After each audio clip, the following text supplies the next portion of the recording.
back to my channel, and I hope you all are doing very good. So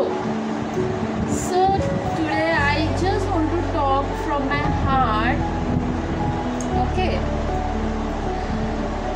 so मी आता बसलेली तक्ष बरोबर अभ्यासाला.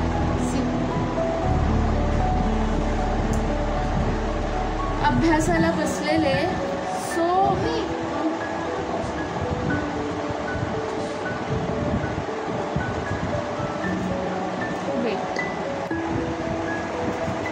त्याच्यासोबत अभ्यासाला बसलेले.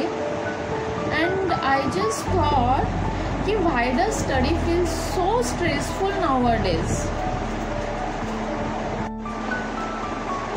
साधारण 1.5 आवर मी त्याच्यासोबत अभ्यासाला बसलेले आणि मला स्वतःला स्ट्रेसफुल फील व्हायला लागलं.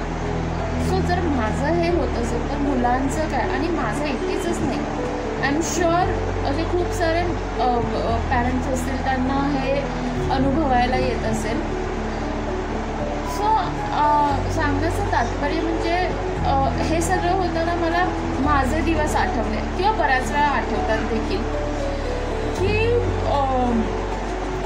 आपल्या वेळी म्हणजे जेव्हा मी लहान होते तेव्हा आपल्याला देखील अभ्यास होता, एक्झाम होती, होमवर्क्स होते, पण कधीच एवढं स्ट्रेसफुल फील नाही झालं है ना, किंवा कधीच असं प्रेशर आल्यासारखं नाही झालं, अभ्यासाचा प्रेशर आल्यासारखं नाही झालं.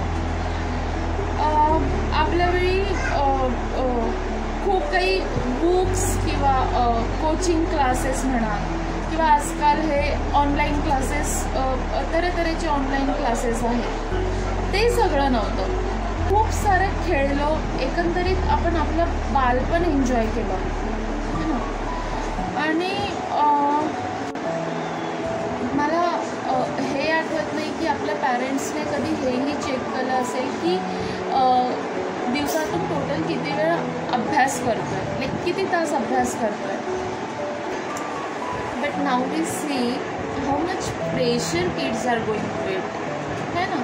सकाळी लवकर उठणार, त्यानंतर स्कूल, होमवर्क, दुपारी घरी आल्यावर अभ्यास, ट्यूशन, त्यानंतर अदर ॲक्टिव्हिटी. आजकाल स्कूलचे खूप साऱ्या ॲक्टिव्हिटीज असतात, त्या ॲक्टिव्हिटी, हे सगळं होताच संध्याकाळ होऊन जाते. आणि त्यानंतर मुलं खेळणार कधी, ते बाहेर पडणार कधी, दुसऱ्या गोष्टी आहेत ते एक्सप्लोर करणार कधी. It is very hectic, very hectic. ह्या सगळ्या गोष्टीतच somewhere their childhood is getting lost. This is what I feel. And what I feel that learning should be a joyful, है ना. ते जेवढं एन्जॉय करतील तेवढं त्यांच्या लक्षामध्ये जास्त राहणार. अंडर द प्रेशर अभ्यास करून त्यांच्या लक्षात काहीच राहत नाही, है ना.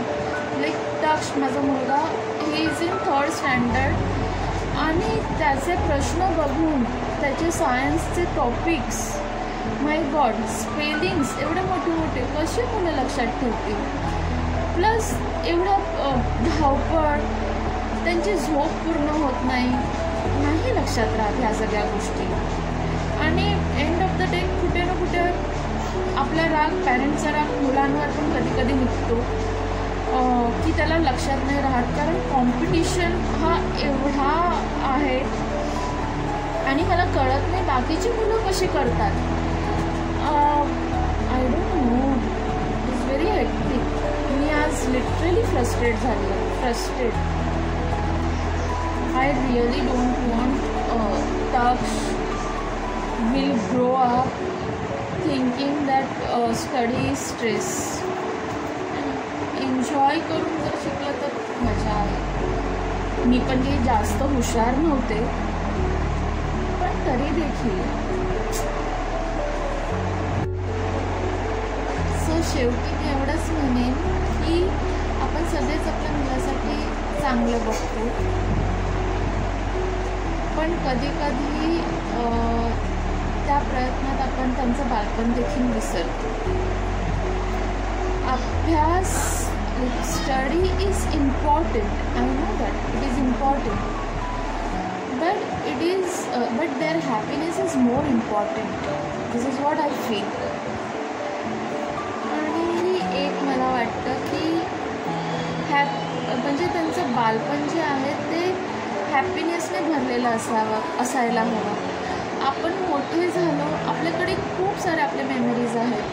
ह्यांच्या मेमरीज काय असतील मला हे म्हणजे मलाच नाही इमॅजिन करूसं वाटत की काय येताना सॅड होऊन जातात, येताना थकलेले असतात. त्यात अभ्यास, होमवर्क, ॲज आय सेड सगळं जो त्यांचा टाईम टेबल आहे तो, आणि मग नंतर रात्री ॲक्च्युली थकून झोपतात. कधी कधी बऱ्याच वेळा असं होतं की ते बाहेर जातच नाही खेळायला. सो ह्यांच्याकडे काय मेमरीज असतील, आय जस्ट कांट म्हणजे मी इमॅजिनच नाही करू शकत आहे की काय त्यांचे मेमरीज असतील. सो यासाठी एवढंच. This is what I felt today. So just thought to share with you all. Please let me know what is your thought on this. तुम्हाला काय वाटतं किंवा तुमचा काय एक्सपिरियन्स आहे किंवा तुम्ही काय वेगळं करता, please let me know in the comment box. So bye, आजसाठी एवढंच. या, थँक्यू, सी यू.